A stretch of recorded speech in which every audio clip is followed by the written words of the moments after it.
When the lights go down and the city quiets, a different kind of work begins. For some of us, night isn't a lull. It's a long, thin stretch of exposure. No co-workers in the next room, no foot traffic outside. Only the hum of machines and the small, repeatable rituals that keep a place running. These 4 stories are from people who lived that exposure. They're first-person accounts. I didn't verify every detail. These are what they told me, in their own shaky, honest ways. What they describe is simple at first. An odd order, a wrong turn, a blip on a camera. Then the quiet in the dark makes those small things feel like danger. My name is Thomas. I worked nights at a Burger King for about a year. 10 p.m. to 4 a.m. on weekdays, closing shifts on the weekends. The kind of job that pays in coffee and fluorescent light. I wasn't exactly living the most exciting life. I learned to like the racket, the fryer hiss, the tinny call of the headsets, the steady clink of coins when someone actually paid cash. The drive-through lane was my part of the world. One narrow rectangular stage where customers appeared for fleeting moments and then disappeared into the night. It started with a bag and a sliding card. The first time, around 3 in the morning, a car pulled up and I did the usual. Punch the order, slide the bag through to the second window, hand over the receipt. The driver never stepped out. The windows were tinted so dark you couldn't see faces. Someone slid a credit card under the ledge at the first window, and when I checked, the order was paid. No tip, just exact payment. I held the bag out for a second, figured the person would reach for it. No one moved. I knocked on the glass and said, "Order up." Silence. A small rustle of dead leaves outside. The car pulled away before I could call it back. I opened the bag because, well, free food. It felt stupid then. Even now I can hear the rationalizations in my head. The nuggets were cold but greasy in a way that made you think you were getting something for nothing. The next night, the same thing. Same order, same tinted windows. Card slid. I told myself it was someone too tired to get out of the car, someone who'd call back when they realized, but it kept happening. Nights where a single car would come, slide a card, take nothing, leave a bag. Sometimes there would be 2 orders, stacked and left. I started to leave the food under the heat lamps. They'd keep warm for a while, and it was embarrassing to throw away. Then the voice over the speaker called my name. It happened in a way that still makes my skin crawl if I think about it too long. A crackle. Then that canned speaker tone. "Drive-through. Can I take your order?" I answered. The menu light hummed behind me. The voice was casual, the kind of bored monotone you get from someone working late. But halfway through the order, the speaker broke up and then came back clear enough for me to hear a name I only ever used on payroll. "I hope you've been enjoying those Whoppers, Mr. Hurley." My last name. I froze. The grill spat and a fat droplet of oil fell into the pan like a tiny, relentless drumbeat. I told myself it was a coincidence. Maybe a regular who knew me. Maybe someone who'd seen my name on a paycheck stub through a friend. But there was a way the voice said it, like it wasn't a compliment. It wasn't a greeting. It was an observation. A small, private confirmation that someone had gone out of their way to know me. The orders escalated after that. The timing was precise. 3 or 4 a.m. every few nights, sometimes nightly. Always paid at window 1. Always the same mix. 2 Whoppers, fries, no drink. Sometimes a note tucked under the bag. Paper folded the size of a thumbnail. A sentence scrawled in a hurried hand. One night, when I went home, there was a folded scrap slipped under my apartment door. No return address, no signature. It said, "I know what you did. You have 3 days." I didn't know what I had done that deserved a note like that. I sat on my couch with that paper in my hands and turned it over and over until the ink smudged on my fingers. I knew whoever had slipped it there had watched me leave work, had followed the routine. I slept badly that night and the nights after. My bed felt like a paper cup, so thin that anything heavy would crush it. A week after the note, while I was pulling my car into the apartment complex, a rock smashed through my bedroom window. It wasn't huge, a clean impact, like a hand-sized stone lobbed with intention. Broken glass lay in curls on the floor, glittering in the streetlight. There was no note this time, just the hole and the sense of someone close enough to throw and leave before I could do anything. I called the police. They came, took the statement, took pictures. They dusted for prints but told me the glass was too small. "We can put extra patrols on," the officer said. His voice was polite, but thin, like a sugar packet. I felt his sympathy as a gesture. Public, limited, bureaucratic. At work, the company swapped the drive-through camera to a different angle for a few nights. The footage showed cars pulling up, indistinct faces, taillights cutting through the luminescent puddles. At the second window, you could see hands pushing cards. Nothing in the footage gave me a name. Banks told me the payments were legitimate. The cards were valid at the time of purchase. I tried to follow the money like you follow a breadcrumb trail, but nothing led anywhere useful. It's one of those things that sits in your chest like a stone. You know it's there, you know it could be serious, and you don't know whether to run or to stay and see what happens next. I started changing my habits. I drove different routes. I got small locks for the windows and left them latched. I stopped eating the abandoned food. The kitchen felt smaller, as if someone had come and rearranged the cabinets while I wasn't looking. Customers still came through, regulars who waved and asked about specials. I smiled and did my job. But when the tick of the clock hit the hours where those orders used to come in, I would stand by the window and watch the dark and imagine a pair of eyes in the car that didn't move. The man who paid for the orders eventually used the speaker to demand something else. A number, an address I couldn't verify, and an impossibly specific sum of money. He said it out loud like it was a menu option. He told me to deliver cash within 48 hours. It was the culmination of every low-grade fear I had been feeding, that this was more than a prank, more than a joke. My manager told me to ignore it and we'd call corporate. The police said the same. Ignore it and keep records. Ignore it and sleep with a baseball bat. That kind of advice assumes rules hold after they're tested. They didn't. The rock through my window felt like the final punctuation. I never paid. I never even met the man. The demand faded into nights of trying to figure out where safety ended and paranoia began. I left that job within a month.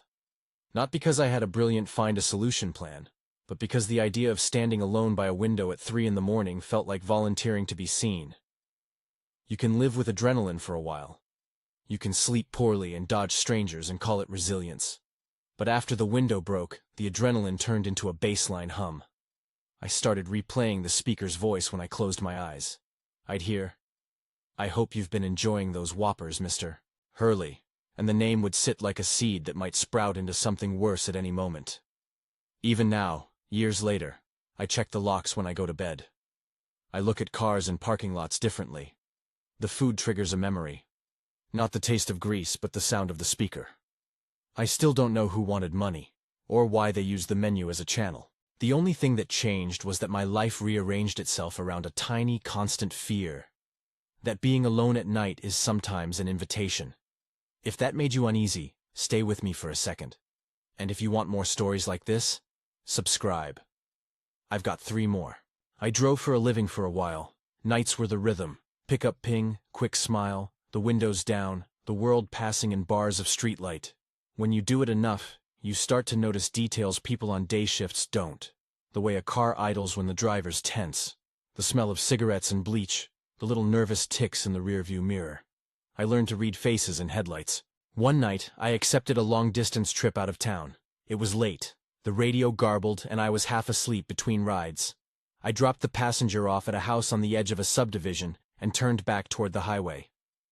A couple standing by the road flagged me down with such intensity that I pulled over. They were thin, pale in the streetlight, and they told me to wait. They said there had been an accident up ahead, a collapsed bridge, and that cars were being rerouted down a narrow, unmarked path through some woods. Their urgency felt rehearsed, too perfect. They were insistent, waving their arms as if everyone should already know this route. I considered it. Part of me wanted to help. Part of me didn't like being corralled. I watched them for a beat. The way they avoided eye contact, the way the woman's fingers trembled when she pointed. I turned the wheel toward the highway instead. The asphalt was intact.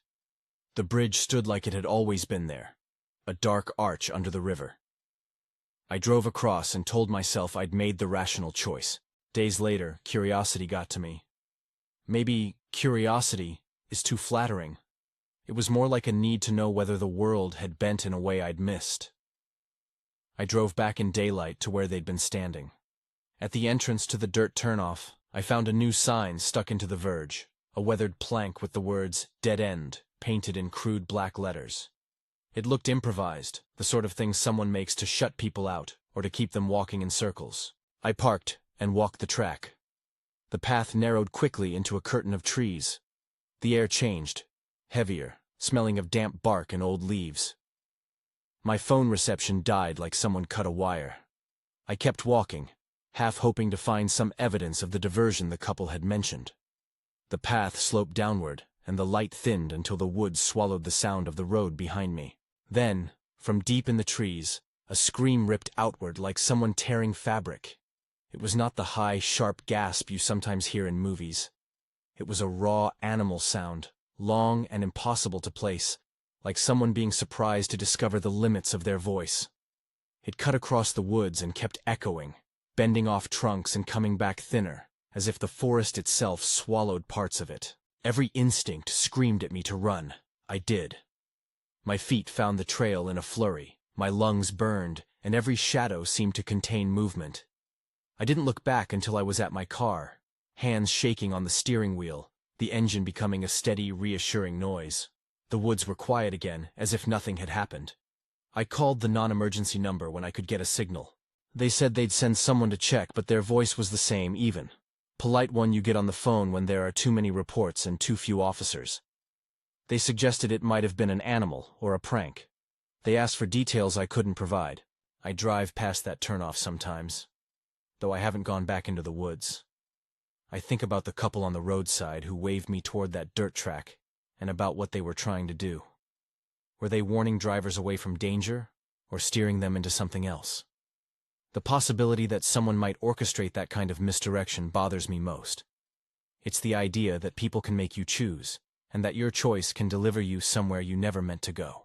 Night driving taught me to lean on data, routes, times, GPS pings, but not everything in that world follows rules. Sound lingers differently in the dark. A scream takes on a dimensional quality that sunlight erases. The thing that haunts me is not that I heard a scream. It's that from where I stood there was no context to put it into. No faces, no markers, no follow-up. It's a cut without an explanation. I still think about going back with a friend in better gear, the kind of paranoia disguised as curiosity that keeps a person awake. For now, I let the question hang like fog. Who was the woman who screamed? And what were those two people doing out at the side of the road? If that path unsettled you, wait. The next one sits inside a warehouse where cameras are meant to keep watch, and cameras have a way of lying.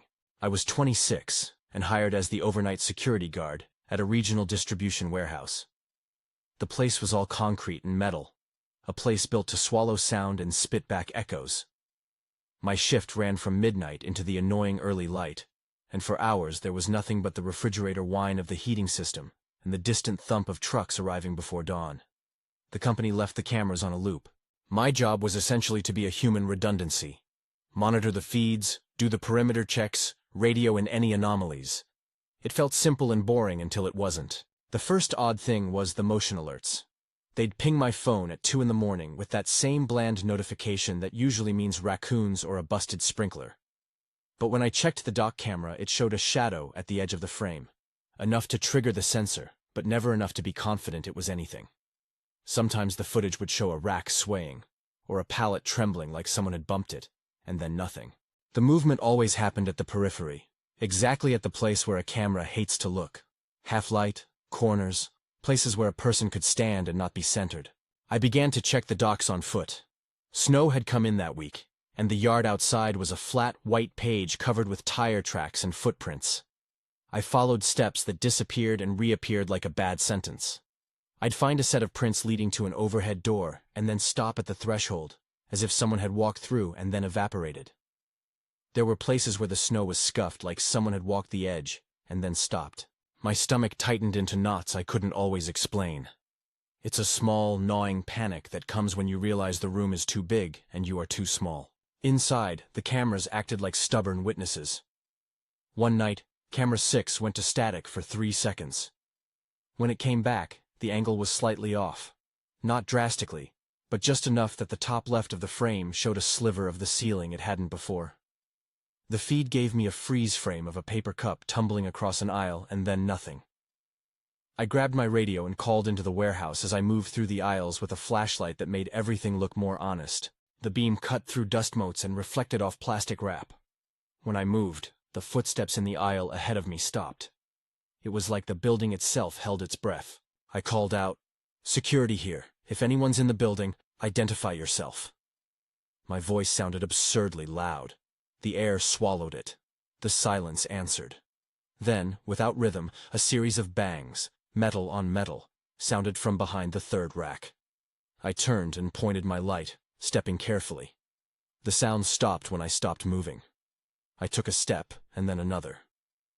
A footstep echoed to the left of me, then a scraping as if something heavy had been dragged along the floor. I yelled again and radioed for the supervisor. I moved down the aisle until my light hit nothing but boxes. Nothing moved. The drag marks continued for a few feet, and then stopped like the hand that dragged them had been plucked away. Afterward, the video technician checked the feeds. They showed the static and the shift in camera alignment, but the doors remained locked, the seals intact. Maintenance checked bolts and hinges, and said there was no forced entry. My supervisor looked at me like I'd told a joke that wasn't supposed to be funny.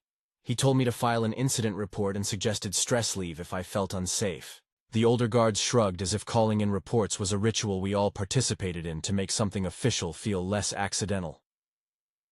But when you're the only one who hears age-old floors creak in odd patterns and sees cameras misbehave at the precise moments you step into the aisle, the institutional gestures feel like thin curtains against something that might still be staring. What disturbed me most wasn't the possibility of an intruder.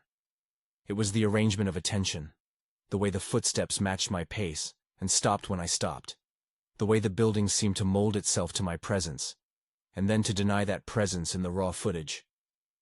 You start wondering whether the cameras are catching the truth or whether they're recording a version shaped by frame rates and blind spots.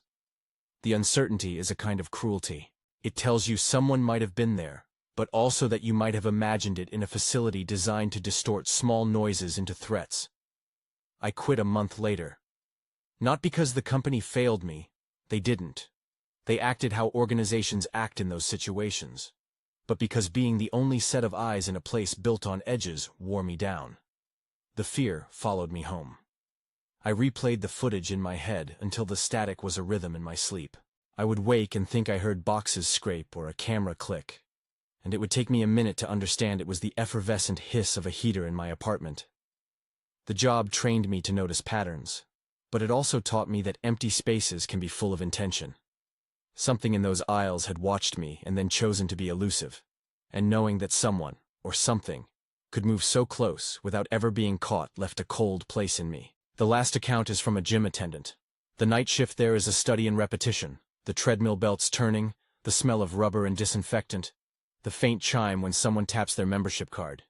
You get comfortable watching faces blur into a single purpose, to run until time runs out. But that sameness can hide oddities like a person who keeps running past any reasonable limit. I worked at a 24-hour gym in a part of town where not everything felt safe at 2 in the morning. My shift was from 8 p.m. to 6 a.m. During the night, the place focused into a series of small islands, the cardio bank with its rows of treadmills, the weight room with its set racks and dumbbells, and the circulation desk where I sat, drinking terrible coffee and pretending to read. Cameras covered the main floor, and we had a keycard system for employees, but people came and went with a kind of anonymity nights create. It was around 3 in the morning when the monitor kept pinging with a pulse I hadn't seen before. One treadmill running at an absurd speed for an ordinary club member. The machine read 9 MEP. That's a fast jog bordering on sprint. I thought maybe the display was stuck or someone had hacked the settings. The runner was bare feet, wearing a dirty hanging shirt and shorts that looked like they'd been through a rough season. Their face was unreadable from the camera. Slack, almost waxen. They kept running like they were on a rail. I walked down to the cardio area with my flashlight because that's what you do. Check the machine. Make sure no one is in trouble. Up close, the treadmill belt had a smear of something dark near the front, like a trail of wet fabric. I moved around to talk to the runner, and when they glanced up at me it felt like looking at a dead battery. Their eyes were open but unfocused. I asked, "You okay? Hey, you need water?" Their mouth opened and closed like they were tasting something I couldn't offer. "Are you there?" the man rasped. It was barely more than a whisper, but the sound stuck in the room like a stuck key. He said it again, louder, and the words scraped. "Are you there?" It wasn't a question seeking help so much as a demand, like someone calling out to measure whether an audience existed. He was not asking for assistance. He was confirming that someone was watching him. I called out for ID and keycard. He kept running, unchanged. The display flashed his pace and distance but gave no signal of fatigue. After a few moments he screamed, an inhuman, unmodulated sound that ricocheted off the rubber flooring. Then he leapt off the treadmill and barreled toward the staff hallway.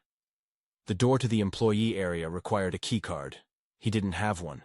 He rattled the handle and then pounded the door with his hands, fingers splayed, slamming until the rails in the walls chimed.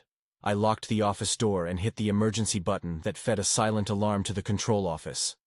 My phone's battery seemed to die twice as fast as usual, because my hands shook when I dialed 911. I told the dispatcher a man had entered the employee hallway and was trying doors. That's the thing about calls like that. The dispatcher's voice becomes a calm metronome. "We have officers available," she said in a tone that asks you to trust them, and then tells you to hold on. I tried to keep my voice steady and suddenly felt like I was the first person to ever be asked for composure in an emergency. I watched the monitors as police stepped onto the property. For a moment I saw movement on the hall camera. A blur, a hand slamming the door, a shadow. And then nothing. When the officers walked the floor, the tread belts were still. The treadmill logs showed the man's run stopped mid-sentence. Blood, a line of it, marked the front of one machine. But when officers reached the hallway, there was no sign of the man. No keycard, no footprints in the lobby, nothing that would explain a figure so violent moments before. They later described him as gone. The cameras showed him, but then didn't. The police said they searched the surrounding area and the medical centers, but found no record. Maybe he left through a service exit I hadn't checked. Maybe he bolted into a side stairwell and out into the rain. Maybe he simply disappeared between the frames. I told the officers what he'd said. "Are you there?" I told them about the blood on the treadmill and the man's bare feet. They took statements and suggested I get some rest. The rest of the staff joked nervously about the ghost runner, and we all tried a laugh that didn't reach our eyes. I quit the next day. It wasn't brave or a principled stand. It was that sense of being on a stage where the script keeps throwing lines at you never agreed to speak. The image that sticks is the way he kept asking if anyone was there, not because he needed company, but because he wanted to confirm his audience. There's something terrifying about a person who demands to be observed the way an animal might show its belly to challenge you. The ambiguity of his existence, here one moment, gone the next, lodged in me like a splinter. What ties these stories together isn't a single solution. It's the way small, almost mundane things, a bag left at a window, a rerouted lane, a camera's static, a treadmill's smear, widen into something heavy when they happen in the dark. Night shift work exposes you to a thinness of protection. Fewer people, slower responses, a sense of being the only pair of eyes between someone else's choice and you. After any of these encounters, the world reshapes itself. Sleep is a negotiation. You become quick to notice the hiss of a speaker, the way sunlight hits a pavement crack, the subtle off-angle of a camera. You question how much you can trust recorded truth. You wonder if the void at the edge of the frame is empty or waiting. I kept these conversations plain because the worst thing would be to dress them up for theater. The horror here is quieter, the kind that lives in the margin. If you work nights, I don't mean to frighten you, only to remind you that your attention matters, and that what seems like a small thing can be the beginning of a story that never really ends. If any of these stories touch something you've lived through, tell me in the comments. Share this with someone who works nights, and if you want more true night shift stories, like and subscribe for the next batch. There are more of these, and they don't get friendlier. We never found the explanation for a lot of what happened in these accounts. And maybe that's part of why they stick. The gaps, the loops, the unanswered questions are what make the dark feel less like a time of rest, and more like a room you're only borrowing for a few hours. So lock the door if you must. Keep a light on if it helps. But know this. For thousands of people, the night is a workplace, and sometimes the night remembers you in ways the day never will.